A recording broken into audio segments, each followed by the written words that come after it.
Deus não larga a mão da sua família, mesmo quando tudo parece bagunçado.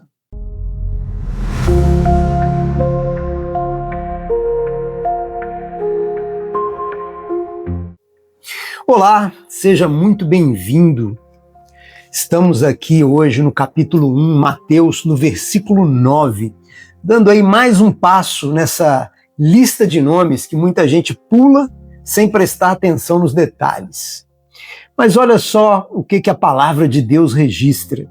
Uzias gerou Jotão, Jotão a Acás e Acás a Ezequias.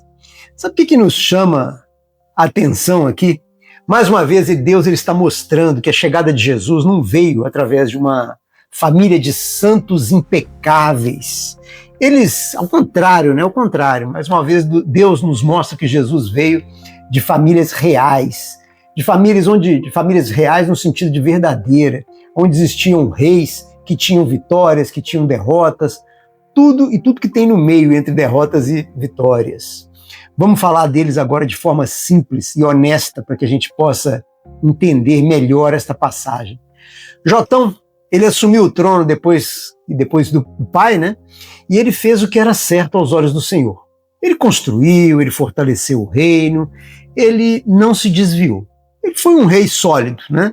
Daqueles que deixam as coisas melhores do que ele encontrou. Melhorou o reino e melhorou a situação à volta dele, né?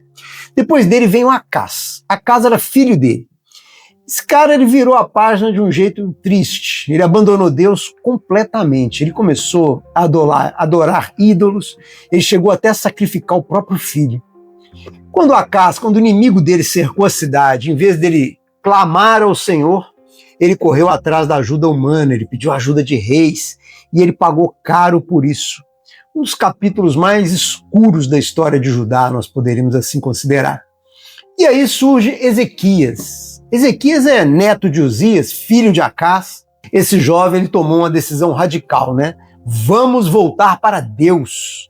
Ele limpou o templo, ele destruiu os altares falsos, ele restaurou a adoração. E quando o exército mais poderoso daquela época cercou Jerusalém, ele simplesmente orou. E Deus respondeu de um jeito tão forte que o inimigo foi embora sem nem lutar. Ezequias, ele viveu um avivamento de verdade. Agora para um pouquinho e pensa comigo. Se você olhar essa família de fora, o que você vai ver? Né? Um rei fiel, um rei que destruiu tudo, um rei que trouxe Deus de volta, uma casa que viveu de tudo. Momentos de luz, momentos de trevas, momentos de milagre. E é exatamente nesse ponto que Mateus quer que você reflita. Por mais que essa passagem pareça gerou, fulano gerou, ao contrário, Mateus quer que você preste atenção e reflita nesta passagem. Jesus, ele não escolheu nascer numa linhagem impecável, numa linhagem de santos perfeitos. Ele entrou numa família de verdade, cheia de altos e baixos, com erros graves, com arrependimentos sinceros, e mesmo assim a promessa continuou andando.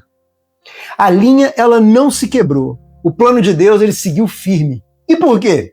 Porque o que sustenta essa história nunca foi a perfeição das pessoas, e sempre foi a fidelidade de Deus. Talvez você esteja aí olhando para sua própria casa, você esteja aí olhando para sua própria família e sentindo aquele aperto no peito, né?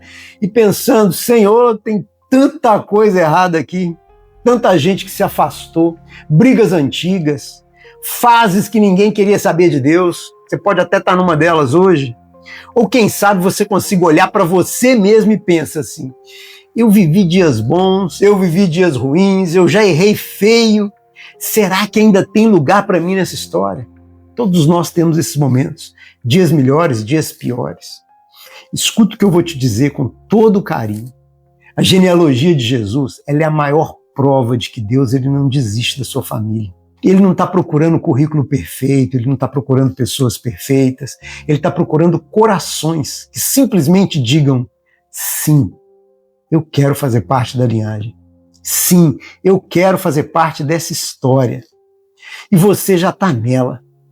Assim como Jotão, como Acás, como Ezequias, cada um com a sua bagagem, a promessa ela chegou até Jesus. E hoje ela chega até você, bem onde você está, do jeito que você está. Jesus, ele não veio só para quem acerta todo dia. Ele veio para quem vive vida real, para quem tropeça, para quem levanta, para quem tenta de novo. E Deus, ele continua dizendo: eu estou aqui. Eu ainda estou escrevendo o próximo capítulo da tua história. Se hoje você se sente meio acaso da vida, ou se está vivendo aí algum momento de Ezequias, saiba de uma coisa: nada disso tira você dos planos de Deus. Na verdade, você pode ser o nome que Ele vai usar para mostrar para esse mundo: olha o que eu faço com alguém que se entrega a mim. Não importa de onde ele veio, não importa o que ele passou antes. Pense sobre isso. Essa é uma passagem pequena em Mateus, mas que nos traz essa mensagem poderosa. E pensando nisso, ore também. Ore dizendo: Pai, obrigado. Obrigado porque a genealogia de Jesus, nela eu vejo que o Senhor nunca desiste da gente. Mesmo quando a família tem o sobe e desce, aquela montanha russa, mesmo quando tudo parece bagunçado, o Senhor continua fiel. Ore dizendo: me ajude a acreditar que o meu passado, que os erros da minha casa, que os erros da minha família, nada disso bloqueia o teu propósito na minha vida. Eu quero estar na linhagem de Jesus. Eu quero que a minha história seja mais uma prova de que o Senhor é bom. Em nome de Jesus, amém. E se essa conversa nossa hoje, se essa palavra fez sentido a você, deixe o seu like, comente aqui embaixo: eu estou na linhagem. E compartilhe com aquela pessoa que precisa ouvir, precisa lembrar disso hoje. Em breve a gente continua, porque a história de Deus com a gente, ela não para. Te vejo no próximo vídeo. Fique com Deus.